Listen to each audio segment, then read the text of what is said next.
नमस्कार, स्वागत है आपका टॉप स्टोरी न्यूज पर। मैं हूं तीर्थंकर सरकार और आप देख रहे हैं हमारे साथ आपका खास कार्यक्रम सितारों की बात आचार्य डॉक्टर संजीव अग्रवाल के साथ। दर्शकों, जैसा कि आपको पता है, रोजाना हम आप लोगों को नई नई जानकारियां जो है वो लाकर देते हैं, आपके जीवन से जुड़ी, विज्ञान से जुड़ी।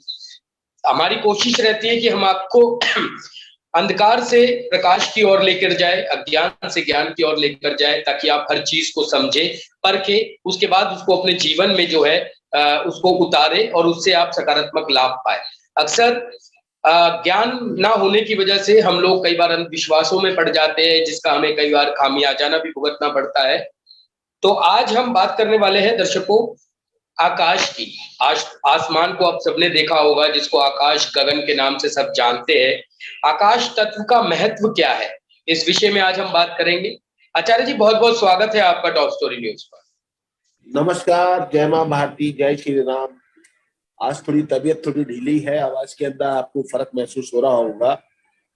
दोस्तों, हमारी जो गैलेक्सी है, जिसको हम लोग अपना आकाश बोलते हैं, ये सही मायने में शून्य है, जो आंखों से ओझल हो जाए। जहां तक हमारी आंख जाती है, हमारा जो नजर जाती है, उससे ऊपर की ओर चली जाए, वो शून्य काल कहलाता है। हवा का दबाव, हवा का चलना, फसलों को पानी का मिलना, हमारी फसलों का उपजना, हमारी आवाज को आप तक पहुंचाना, ये सब आकाश तत्व का काम है। जी। पहले जितने भी राजभवन बनते थे, उसमें चारों तरफ गलियारा छोड़ा जाता था, वो आकाश तत्व का द्योतक था। आकाश तत्व वहां पर पूर्ण रूप से रहता था। उसके बाद जब प्लॉट छोटे होने लगे तो आंगन का महत्व चला और आंगन छोड़े जाने लगे। जी। तो ये 5 तत्वों में से एक तत्व है आकाश तत्व। इसके हल्के भारी होने से पूरी गृहस्थी के ऊपर फर्क पड़ता है और इको साउंड हो जाती है। मानसिक स्थिति के ऊपर भी इसका प्रभाव पूरा पड़ता है। इन घरों के अंदर आज की तारीख में स्थिति बन गई है, आकाश तत्व खत्म हो गया है, तो मान ले कि 20% की रुकावट तो आपके जीवन में वैसे ही आ गई। जी। तो आंगन होता, क्योंकि अब मल्टी स्टोरी बिल्डिंगों में रहने लगे हैं, तो आकाश तत्व तो खत्म हो गया है। अब तो वायु वेग बढ़ गया है, चंचलता बढ़ गई है, और आकाश तत्व को भवन में बढ़ाने में मदद करने के लिए और एक चीज को दूसरी जगह पहुंचाने के लिए वॉइस की बात हो रही है, आवाज की बात हो रही है, आकाश तत्व की ओर देखा जाता है, इसको सही किया जाता है। इसके बिना हमारा महत्व क्या है, आकाश तत्व का महत्व क्या है, ये बात मैं आपको जरूर सुनाना चाहता हूं। आकाश को शास्त्रों में पितृ स्थान बोला जाता है। यदि आकाश को पिता मान लिया जाए तो आकाश हमारा पालन करता बन जाता है, हमारी रक्षा करता। आकाश हमारा पालन करता, वर्षा से पृथ्वी पर पानी बरसाकर और फिर उस पानी से फसल उगाकर एक तरीके से मौसम का परिवर्तन भी आकाश से होता है। आकाश योग, आकाश तत्व से उसका रोशनी प्राप्त होती है। हमारे जो स्टार है वो भी आकाश तत्व के अंदर एक धुरी का काम करते हैं, क्योंकि आकाश उनके लिए एक धरती है। जैसे हमारे लिए पृथ्वी हमारी धरती है, ऐसी जो और बहुत सारे स्टार है, आकाश उनके लिए एक धरती है, जो हम लोग मिल्की वे बोलते हैं, गैलेक्सी बोलते हैं। अभी हम जिस जगह पर है, अभी कुछ घंटे बाद हजारों मील दूर इस जगह से पहुंच जाते हैं, क्योंकि धरती अपनी धुरी के ऊपर घूमती रहती है, ऐसे स्टार घूमते रहते हैं।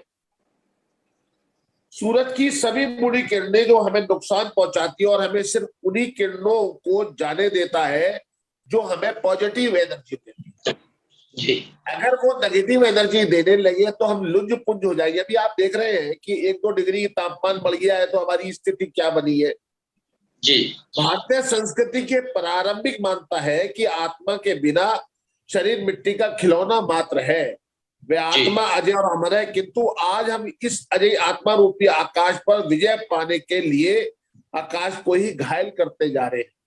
जो आकाश के नीचे ओजोन परत है वो हमारी खराब होती जा रही है। हमारे वातावरण के अंदर अल्ट्रावायलेट किरणें आ गई है, कार्बन का उत्सर्जन बहुत हो गया है, उससे हमारी धरती गर्म हो रही है, तापमान बढ़ रहा है।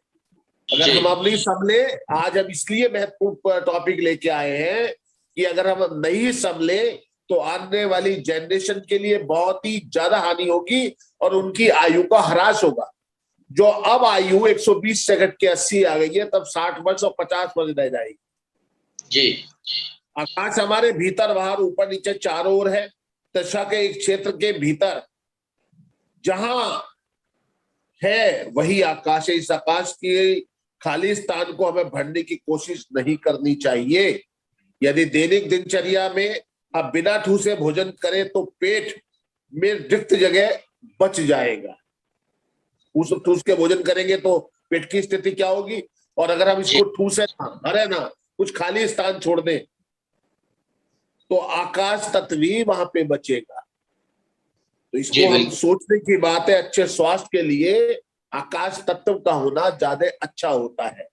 ठीक इसी प्रकार हमारा आवास, हमारा जहाँ पे हम लोग फैक्ट्री लगाते हैं, जहां पर हम लोग काम करते हैं, वहां भी आकाश तत्व का होना अत्यंत जरूरी है। शरीर के अंदर आकाश तत्व को बढ़ाएं। आकाश तत्व की प्राप्ति विभिन्न साधनों द्वारा की जा सकती है, जैसे उपवास, ब्रह्मचर्य, संयम, सदाचार, मानसिक अनुशासन, मानसिक संतुलन ठीक रखना, विश्राम, शीतलीकरण, प्रसन्नता, मनोरंजन और गहरी निद्रा। इससे हमारा आकाश तत्व ठीक हो जाता है। अपने घर के अंदर अनुलोम विलोम करें। बहुत तेज गर्म पानी से अपने फर्श को धोकर ठंडे पानी से उसको धोएं तो भी आकाश तत्व अच्छा हो जाता है। मित्रों, उपरोक्त तो साधन आकाश तत्व के माध्यम को और बढ़ा देते हैं। इनके व्यवहार द्वारा व्यक्ति के जीवन में शारीरिक, मानसिक, आध्यात्मिक उन्नति के साथ साथ भावात्मक, क्रियात्मक विकास की भी संभावनाएं बनती है। साथ ही सामाजिक में निर्वाह में भी यह सभी साधन अनुकूल प्रभाव डालते हैं। जी ये है हमारा आकाश तत्व जो हर मानव के लिए बेहद जरूरी है। आकाश तत्व की रक्षा करने के लिए आपको अपने घर के अंदर आंगन बनाना जरूरी है। उसको बनाना चाहिए। जो ऐसा नहीं करते उनके लिए फिर 80% वास्तु ही बचता है। जी मेरा काम आपको पहले बताने का है, क्योंकि आगा करके आपको जानकारी मिल जाती है और आप भविष्य की चौखट पर एक अच्छे योगदान, एक सुनहरे भविष्य की ओर बढ़ सकते हैं। धन्यवाद। जी आचार्य जी, बहुत बहुत धन्यवाद दर्शकों को इतनी महत्वपूर्ण जानकारी देने के लिए। जैसा कि दर्शकों, हम आपको बता दें कि आज आचार्य जी का स्वास्थ्य ठीक नहीं है, उसके बावजूद भी आज उन्होंने कार्यक्रम में जो है भाग लिया। हम लोगों ने काफी इन्हें मना भी किया कि आचार्य जी आज रहने देते हैं। उन्होंने कहा नहीं, दर्शकों तक जो संदेश हमें पहुंचाना है, हमारा जो दायित्व है रोजाना जिस कार्य को हम कर रहे हैं, उस अच्छे कार्य को हमें रोकना नहीं चाहिए और उसे हमें लगातार करना चाहिए। तो आचार्य जी बहुत बहुत धन्यवाद आपका। आपने स्वास्थ्य ठीक ना होने के बावजूद भी हमें समय दिया, दर्शकों के लिए आपने समय निकाला बेहतरीन जानकारियों के लिए। तो दर्शकों, आज हम अपने कार्यक्रम को ज्यादा बड़ा नहीं रखेंगे। आज हम सवाल भी जो है वो नहीं ले पाएंगे, सवाल हम आपके फिर कल लेंगे। एक दो सवाल ले लो सरकार, एक दो सवाल तो दे दो आप। आचार्य जी ठीक है, चलिए एक आधे। आचार्य जी मतलब स्वास्थ्य ठीक ना होने के बावजूद भी आप लोगों की समस्याओं के निदान के लिए हमेशा जो है तत्पर रहते हैं। सवाल आया आचार्य जी हमारे पास सुमित महाजन जी का, दिल्ली से। इनका डेट ऑफ बर्थ है 12 सितंबर 1998। समय है इनका दोपहर को 3:15। जन्म स्थान दिल्ली जी। ओके। और ये जानना चाहते हैं 12 दिसंबर जी, 12 दिसंबर 1998।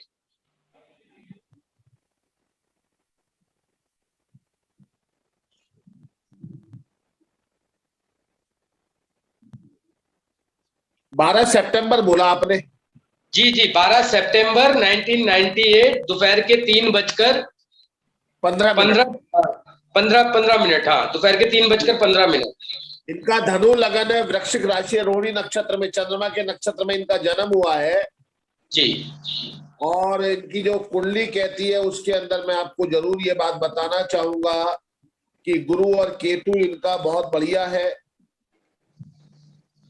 और इनकी जो स्थिति है जो उनको उसके अंदर विकास इन्हें देखना पड़ेगा अपना। कारण इसके पीछे कारण ये है कि इनकी कुंडली में दो योग इकट्ठे बने हुए हैं। इनकी कुंडली में राहु के साथ शुक्र बुध और सूर्य है और मंगल इनका नीच का है अष्टम हाउस में। दूसरी बात कफ बहुत ज्यादा बनता है इन्हें जो पढ़ते हैं जिसके अंदर इन्हें लाभ मिलना चाहिए उसकी स्थिति कमजोर हो जाती है। वाणी में थोड़ी तेज है, जल्दी गुस्सा आता है जी। कमाई तो इन्होंने छोटी सी उम्र से शुरू कर दी थी, 18-19 साल की उम्र से। जी। अब इनके क्वेश्चन क्या ले रहे हैं ये बताएं आप। करियर को लेकर इन्होंने हमें सवाल भेजा आचार्य जी कि करियर इनका किस मतलब क्षेत्र में जाए तो बेहतर होगा, उसको लेकर ये जानना चाहते हैं थोड़ा सा। देखो दोस्त, इनके कुंडली के अंदर पूर्ण काल सर्प दोष है जी। इनके सभी काम लेट होते हैं जी। इन्हें मोरपंखी की झाड़ू बना के और नहाने के बाद बदन पुछ के उसे अपने ऊपर चलाना चाहिए और गवर्नमेंट की ट्राई करनी चाहिए सरकारी नौकरी की। जी। तो इनकी सरकारी नौकरी बन सकती है, ऐसे चांस बहुत है। इसके अलावा शेयर मार्केट के अंदर भी ये धन लाभ कमा सकते हैं। जी। रात को गर्म पानी पी के इनको सोना चाहिए। कैरियर की जहां तक बात है, बहुआयामी व्यक्ति है, बहुत सारे कैरियर इनके सामने हैं। ऐसे व्यक्ति जनरली, क्योंकि गुरु के साथ केतु है, जनरली मैनेजमेंट के अंदर ज्यादा अपने आप को अच्छा महसूस करते हैं। पढ़ाई कोई भी करे, आजकल तो पता नहीं चलता पढ़ाई कौन कैसी कर रहा है, लेकिन ये प्रबंधन के क्षेत्र में जाके अच्छा नाम कमा सकते हैं। इनके कुंडली में लक्ष्मी नारायण योग भी है, बुध आदित्य योग भी है, अर्थात ऐसा व्यक्ति अपने भाग्य अपने जीवन काल में 27-28 वर्ष की उम्र में जाकर धनाढ्य बनता चला जाता है। कुंडली बहुत अच्छी है। एक सुनहला इन्हें पहन लेना चाहिए, लगभग 8 रत्ती का अपने इंडेक्स फिंगर में जी। गुरुवार के रोज चाहे चांदी में बनवा के पहन ले, उससे इन्हें लाभ हो जाए। जी आचार्य जी, बहुत बहुत धन्यवाद आचार्य जी। उम्मीद है सुमित महाजन जी आपको भी आपके प्रश्नों के उत्तर मिल गए होंगे और आचार्य जी ने जो उपाय आपको बताए हैं उन उपायों को आप नित्य नियमित तौर पर पूरे भावना के साथ कीजिए। निश्चित तौर पर आपको इसके सफल परिणाम जो है वो देखने को मिलेंगे। अगला प्रश्न जो है वो हमारा आया है कानपुर यूपी से। रमेश कुमार जी ने हमें भेजा है। इनका जन्म हुआ है 26 नवंबर 1987, 1987। समय है इनका 9:26 रात को, नहीं सर, सुबह। और काम को लेके आचार्य जी इनकी समस्या है, व्यापार में लगातार इनको नुकसान हो रहा है, लगातार इनको घाटा हो रहा है। 2 व्यापार इन्हें बंद करने पड़े हैं, तीसरे की अब ये शुरुआत करने की सोच रहे हैं, लगातार इन्हें नुकसान झेलना पड़ रहा है। देखिए जहां तक है इनका समय, इनका 24/1/2020 से अच्छा नहीं चल रहा है। इनका धनु लगन है जिसमें शनि उतर रहा है, मकर लगन है जिसमें शनि की 7.5 का दूसरा चरण चल रहा है। 24/1/2020 से इनका समय इनके लिए बहुत बढ़िया नहीं है जी। इनका जो अच्छा समय आएगा वो अभी आने में थोड़ा सा समय है। कारण इसका ये है कि 24/7/2022 को शनि की 7.5 का दूसरा चरण समाप्त होगा, उसके बाद इनका व्यापार बढ़िया होगा। इनकी कुंडली के अंदर भी पूर्ण काल सर्प दोष है, साथ में ये अति गुस्से के शिकार है जी। तो माइग्रेन भी रहता है, सिर में दर्द की भी बहुत शिकायत है। अभी इन्हें हारना नहीं चाहिए, अभी हारने में जाएंगे तो परेशानी होगी। अभी ये परिवार से बहुत प्यार करने वाले आदमी है अपने, यानी कि अपने परिवार के प्रति बहुत ज्यादा निष्ठावान है। अभी इन्हें थोड़ा सा वेट करना चाहिए। अब के जो ये कारोबार में आगे बढ़ेंगे तो अच्छा कारोबार इनका रहेगा जी। इनको एक 5.25 रत्ती का या 6.25 रत्ती का पुखराज पहनना चाहिए। साथ में राहु का दान करना चाहिए, अपने ऊपर से जटा वाला नारियल उतार कर गंगा में ये प्रवाहित करते रहे बुधवार के रोज। इनके बहुत सारे रोजगार खुल जाएंगे और ये सफल होते चले जाएंगे। एक काम ये है, जो शनि का उपाय करेंगे, 1 लोटा पानी अपने सिराने रख के रोज सुबह उठकर उसके अंदर 1 चुटकी काले तिल डाल के उस पानी को अपने घर के बाहर जाके नहाने से पहले किसी पेड़ के अंदर वो डालें तो इनका कारोबार 15-20 दिन के बाद से सेट होना शुरू हो जाएगा, लाभ होना शुरू हो जाएगा। जी आचार्य जी, बहुत बहुत धन्यवाद आचार्य जी। उम्मीद है रमेश जी आपको भी आपके प्रश्नों के उत्तर जो है वो मिल गए होंगे। आचार्य जी ने जो भी उपाय आपको बताए हैं, नियमित तौर पर आप इन उपायों को कीजिए और निश्चित तौर पर ही आपको आपके जीवन में इसके सफल परिणाम जो है वो देखने को मिलेंगे। आचार्य जी, दर्शकों को पहले मैं बताना चाहूंगा, जिस तरीके से आप लोगों को पता है हम लोगों ने एक सीरीज शुरू की थी वास्तु को लेकर, उसी की अगले चैप्टर पर आज हम जा रहे हैं। पिछले एपिसोड में आपने जाना था मार्ग विचार पर, और इस एपिसोड में आज हम बात करने वाले हैं। पिछले एपिसोड में हमने बात की थी भूखंड के विस्तार पर, कि अगर आप भूखंड का विस्तार करना चाहते हैं तो किस दिशा में आप भूखंड का विस्तार कर सकते हैं। और आज हम बात करने वाले हैं हमारे नेक्स्ट टॉपिक, भवन का मुख्य द्वार। इसके ऊपर बात करने वाले आचार्य जी से अनुरोध करूंगा कि आचार्य जी आप दर्शकों का एक बार मार्गदर्शन कर दीजिए भवन के मुख्य द्वार पर। देखिए, भवन का मुख्य द्वार होता है जो आपका जो भूखंड का प्लॉट है उसके ऊपर लगा हुआ मेन गेट, जिसको हम लोग सिंह द्वार बोलते हैं जी। वो निर्दोष होना चाहिए। अर्थात उसके सामने से यदि सड़क जा रही है सीधी और वो टी पॉइंट बना रही है तो वो नुकसानदायक है। उसके आगे कोई पेड़ खड़ा हुआ है, उसको और कोई दिक्कत है, या वहां पर नाला गुजर रहा है, कोई गहरा गड्ढा हो गया है, या सीवर टैंक आ गया है, तो ऐसे जो मुख्य द्वार होते हैं वो खराब होते हैं, उनको ठीक कराना चाहिए। यदि आपका टी पॉइंट के ऊपर घर है तो भी घर के अंदर मालिक बदलता रहता है, सारा असर जो आता है वो मुख्य द्वार पे आता है, सिंह द्वार पे आता है। बहुत से लोग सिंह द्वार के ऊपर गणेश जी की स्टैचू लगा देते हैं फ्रंट के ऊपर, तो आप मान लीजिए कि आपके घर में दरिद्रता आना शुरू हो चुकी है। कुछ लोगों को फीबिया भी है कि जी गणेश जी अगर मेन गेट पे लगाएंगे तो हमें दिक्कत खत्म हो जाएगी। मेरा कहना यह है, गणेश जी आपके चौकीदार नहीं है, उनकी कमर के पीछे दरिद्रता निवास करती है, तो गणेश जी को ना लगाए अपने मुख्य द्वार के पीछे। आपका जो सिंह द्वार है, जो मुख्य द्वार है, उसको बहुत साफ सुथरा और साफ सुथरी चीजों से बनाना चाहिए। अगर स्टील हो तो पुराना स्टील ना हो, अगर लक्कड़ हो तो पुराना लक्कड़ ना हो, अगर उसके अंदर कोई टूट फूट हो रही है तो तुरंत उसको ठीक कराइए। दूसरी बात और है, कहीं पर भी ज्वाइंट जहां पर दो कोण मिलते हुए हो, साउथ वेस्ट मिलता हो, नॉर्थ ईस्ट मिलता हो, साउथ ईस्ट मिलता हो, नॉर्थ वेस्ट मिलता हो, वहां पर मुख्य द्वार नहीं बनाना चाहिए। उससे 1/8 पॉइंट हटाकर, यानी कि 2-3 फीट, अगर आपका 50 फुट का फ्रंट का घर है तो आपको 6 फुट हटा के तब आपको मेन गेट लगाना चाहिए, तभी वो फलित होता है जी।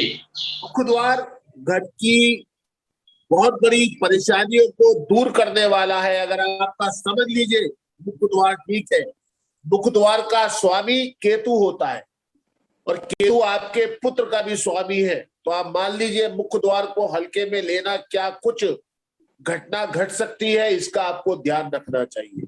अभी पिछले दिनों मुझे कहीं एक जाने का, एक विजिट करने का मौका लगा, तो मैं उनके घर में जब जा रहा था तो गेट पर रुक गया। मैंने उनके मालिक से कहा, जो मुझको बुलाए थे, कि मैंने साहब आपके बेटे के साथ तो बड़े कोई दुर्भाग्य घटा। वो रोने लगे, वहां अंदर तो बाद में गए, वो बाहर रोने लगे, बोले साहब मेरा बेटा एक्सीडेंट में डेथ हो गई, मगर ये बताइए कि आपने ये कैसे बताया। तो मैंने उनको बताया, साहब आपका जो ये गेट है ये तुष्टि वाला है, आवाज के साथ बंद होता है, इसके अंदर जो आप देखिए दुनिया भर के जंग लगे हुए हैं, जगह जगह से टूटा हुआ है, और साथ में टी पॉइंट पर है, तो आधा वास्तु तो वही मुख्य द्वार पे ही हो गया। नहीं तो कैसे पता चलेगा इनके बेटे के साथ भी सैप्टिंग हुई है। वो मुझे फीस दे के बुला रहे हैं, अपने घर से बहुत दूर बुला रहे हैं, तो कुछ तो उनको देके आना होता है। जब आपका केतु खराब हो तो मुख्य द्वार बनाने में देरी करनी चाहिए, या किसी ऐसे व्यक्ति के द्वारा जो आपका रिश्तेदार भी हो, जिसका केतु अच्छा हो, उसके साथ आधारशिला रखवानी चाहिए मुख्य द्वार की। उसकी शांति करानी बहुत जरूरी है। जब आप मुख्य द्वार बनाए तो वो निर्दोष के साथ साथ उसकी पूजा पाठ करने के बाद ही नींव रखनी चाहिए, तभी आपको मुख्य द्वार का लाभ मिल पाता है। जैसे हम लोग किसी मंदिर में मूर्ति की स्थापना करते हैं, ऐसे भी किसी घर के मुख्य द्वार की स्थापना करने से आपको लाभ होता है। एक बात और बता देना चाहता हूं, यदि आपके साउथ वेस्ट के अंदर मुख्य द्वार आता है तो आपको वह डोरी बना देनी चाहिए, अर्थात नीचे का जो हिस्सा है उसको हल्का सा उठा के रैंप टाइप का बनाना चाहिए, जैसे रैंप होता है, तभी आपको वो सुख चैन और शांति दे सकता है। जी आचार्य जी, आचार्य जी बहुत बहुत धन्यवाद इतनी बेहतरीन जानकारियां दर्शकों तक पहुंचाने के लिए, साथ ही साथ उनके प्रश्नों के उत्तर भी आज देने के लिए। सभी दर्शकों से मेरा अनुरोध है, हमारी इस वीडियो को आप ज्यादा से ज्यादा शेयर कीजिए ताकि ज्यादा से ज्यादा लोग इससे लाभ ले सके। अपने परिवारजनों के साथ, अपने मित्रों के साथ इस वीडियो को आप साझा कीजिए, हमारे पेज को लाइक कीजिए, यूट्यूब पे हमें सब्सक्राइब कीजिए, बेल आइकन दबा के सबसे पहले हमारी वीडियोस को पाइए। ताजा तरीन खबरों को पढ़ने के लिए लॉग इन कीजिए www.topstory.online। हम लोग दर्शकों फिर मिलेंगे कल कुछ नई जानकारियों के साथ, तब तक के लिए आप हमारा चैनल देखते रहिए। आचार्य जी एक बार फिर से आपका बहुत बहुत धन्यवाद हमें इतना सारा समय देने के लिए। हम लोग आपके जल्दी स्वस्थ होने की कामना करते हैं ईश्वर से कि आप जल्दी स्वस्थ हो जाए और जल्दी से फिर हम दर्शकों के ज्यादा से ज्यादा प्रश्न ले सके। दर्शकों कहीं मत जाइएगा, बने रहिएगा हमारे साथ, हम फिर मिलेंगे कुछ नई जानकारियों के साथ। तब तक के लिए देखते रहिए सतमोला प्रेजेंट सितारों की बात आचार्य डॉक्टर संजीव अग्रवाल के साथ। धन्यवाद।